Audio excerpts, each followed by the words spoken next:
हमेशा एक ही बात कहता है, आपकी ख्वाहिश मेरा हुक्म है। अगर आपने ये कहानी सुनी है तो आपको पता होगा कि इसमें 3 ख्वाहिशें थीं, मगर आज अगर आपको यही कहानी फिर से दोहरानी हो तो ख्वाहिशों का अंत ही नहीं है। जरा सोचिए इस बात पर। अब आइए इस कहानी को आपकी जिंदगी से जोड़कर देखते हैं। याद रखिए, अलादीन की ख्वाहिशें पूरी करने के लिए जिनी था। अब आपके सामने ये सृष्टि है जो आपके लिए एक महान जिन है, और परंपराओं ने इसे न जाने कितने नाम दिए हैं। आपका परमपिता, परमात्मा, आप इसे कोई भी नाम दे दें और आपके लिए जो सबसे अच्छा हो उसे चुन लें। लेकिन हर परंपरा ये कहती आई है कि हमसे ऊपर कोई है, और ये जिन भी हमेशा एक ही बात कहता है, आपकी ख्वाहिश मेरा हुक्म है। ये रचनात्मक क्रिया है जो 3 चरण में है और ये 2000 सालों से चली आ रही है। पहला चरण है मांगना।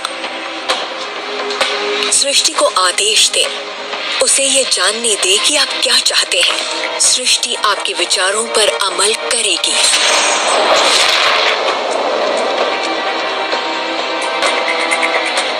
आखिरकार आप चाहते क्या हैं? जो भी आप चाहते हैं उसे कागज पर लिख डालिए। अभी अभी जो आप सोच रहे हैं वो आप ऐसे भी लिख सकते हैं कि मैं इतना खुश और शुक्रगुजार हूं कि, और फिर बताएं कि आपकी जिंदगी कैसी हो हर मामले में।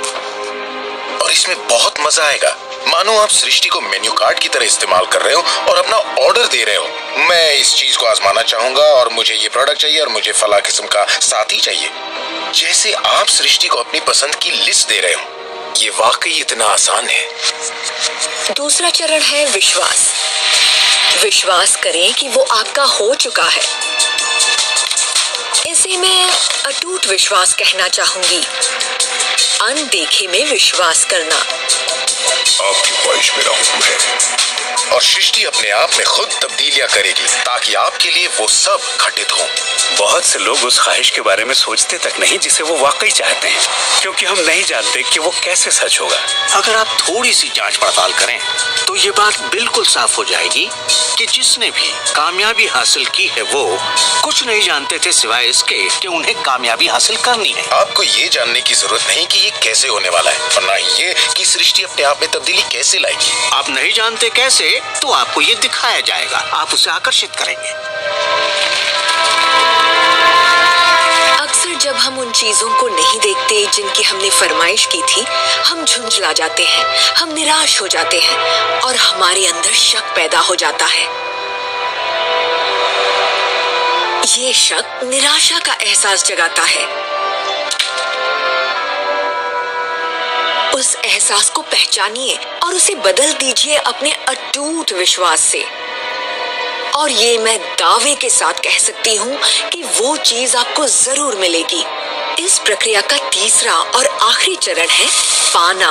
उसके बारे में अच्छा सोचना शुरू कर दीजिए और वैसा ही महसूस कीजिए जैसा आप उसे पाकर करते, मानो वो आपको मिल चुका हो। और इस प्रक्रिया में अच्छा महसूस करना, खुश रहना जरूरी है, क्योंकि जब आप अच्छा महसूस करते हैं तब आप अपने आप को उस फ्रीक्वेंसी में ले आते हैं जिसकी आपने ख्वाहिश की है। ये एहसासों की दुनिया है। तो अगर आप किसी चीज को वाकई पाना चाहते हैं पर उसे पाने का भरपूर एहसास आपके पास नहीं है, फिर उसे पाने के लिए जितनी शक्ति जरूरी है वो शायद आपके पास पर्याप्त नहीं होगी। उसे महसूस कीजिए।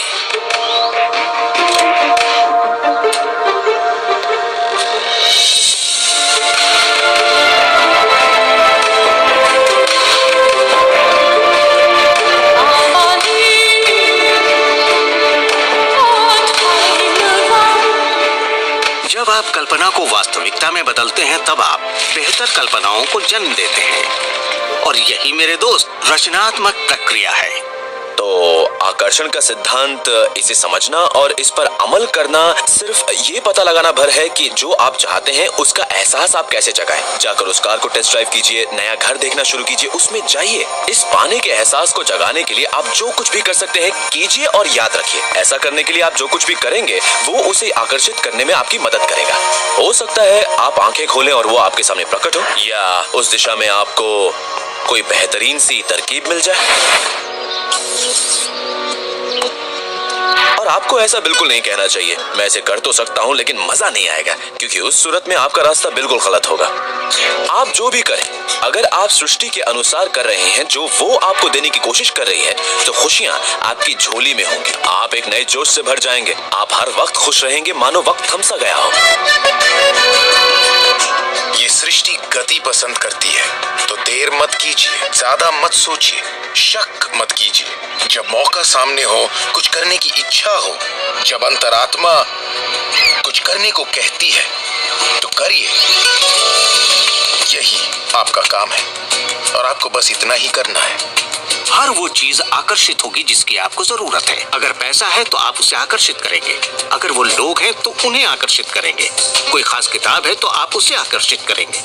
आपको इतना ध्यान रखना है कि आप किस चीज की छवि बनाकर रखते हैं, क्योंकि जिन चीजों की छवि बनाकर आप रखते हैं उन चीजों की ओर आप आकर्षित होंगे, और आपकी यही सोच वास्तविकता में बदल जाती है, आपके साथ या आपके जरिए। और यही इसका सिद्धांत है। आप शून्य से शुरू कीजिए और आप देखेंगे कि उसी शून्य से रास्ता जरूर निकलेगा। जरा ये सोचें, रात में गाड़ी चल रही है, उसकी हेडलाइट सिर्फ 100 से 200 फीट तक आगे जा सकती है, फिर भी आप एक शहर से दूसरे शहर तक का पूरा सफर ड्राइव करते हुए उसी अंधेरे में तय कर लेते हैं, क्योंकि रोशनी भी आपके साथ साथ आगे बढ़ती जाती है। इसी तरह जिंदगी भी कदम दर कदम आपके सामने उजागर होती जाती है और आप अपनी मंजिल को पा लेते हैं। ये वही मंजिल है जिसे आपने दिल से पाना चाहा है, जहां आप सचमुच पहुंचना चाहते थे। विश्वास की पहली सीढ़ी चढ़िए, आपको पूरी सीढ़ी देखने की जरूरत नहीं, सिर्फ पहली सीढ़ी चढ़िए। एक और बात जो लोग सोचते हैं वो ये कि इसमें कितना वक्त लगेगा, अपने कार को पाने में कितना वक्त लगेगा, रिश्ते, पैसे या वो जो कुछ भी हो। मेरे पास कोई रूल बुक नहीं है जो ये कहे इसमें आपको 30 मिनट, 3 दिन या 30 दिन लगे। मेरे नजरिए से ये मामला आपके और सृष्टि के बीच के तालमेल का है। साइज यानी आकार सृष्टि के लिए कुछ नहीं है। वैज्ञानिक स्तर पर किसी भी चीज को आकर्षित करना कोई बड़ी बात नहीं है, चाहे वो कितना भी बड़ा हो या इतना छोटा कि माइक्रोस्कोप के बिना हमें दिखाई भी ना दे। सृष्टि अपना काम बिना किसी मेहनत के करती है। घास बढ़ने की कोशिश नहीं करती, वो अपने आप बढ़ती है। ये सृष्टि की महान रचना है। सब कुछ इसकी बदौलत होता है कि हम सोच के साथ क्या करते हैं। हम कहेंगे ये बड़ा है, इसमें कुछ वक्त लगेगा, और ये छोटा है, ओ ये तो 1 घंटे में हो जाएगा। ये वो नियम है जो हमने निर्धारित किए हैं। सृष्टि के मुताबिक कोई नियम नहीं होते, इसी वक्त चाहिए। इस एहसास को अगर आप जाहिर करें तो सृष्टि जवाब देगी। कुछ लोगों को छोटी बातों में आसानी होती है, तो हम उनसे कहते हैं छोटी चीज से शुरू कीजिए, जैसे कि 1 कप कॉफी। तो चलिए 1 कप कॉफी को